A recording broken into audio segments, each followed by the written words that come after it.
جب تم ان کے پاس لوٹ کر جاؤ گے تو تمہارے روبرو اللہ کی قسمیں کھائیں گے تاکہ تم ان سے درگزر کرو، سو ان کی طرف توجہ نہ دینا، یہ ناپاک ہیں اور جو کام یہ کرتے رہے ہیں ان کے بدلے ان کا ٹھکانہ دوزخ ہے۔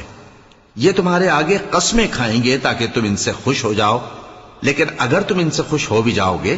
تو بھی اللہ نافرمان لوگوں سے خوش نہیں ہوتا۔ دیہاتی لوگ پکے کافر اور پکے منافق ہیں، اور ایسے ہیں کہ جو احکام شریعت اللہ نے اپنے رسول پر نازل فرمائے ہیں ان سے واقف ہی نہ ہو پائیں، اور اللہ جاننے والا ہے، حکمت والا ہے۔ اور بعض دیہاتی ایسے ہیں کہ جو کچھ خرچ کرتے ہیں اسے تاوان سمجھتے ہیں اور تمہارے حق میں مصیبتوں کے منتظر ہیں، انہی پر بری مصیبت واقع ہو، اور اللہ سننے والا ہے، جاننے والا ہے۔ اور بعض دیہاتی ایسے ہیں کہ اللہ پر اور روز آخر پر ایمان رکھتے ہیں اور جو کچھ خرچ کرتے ہیں اس کو اللہ کے قرب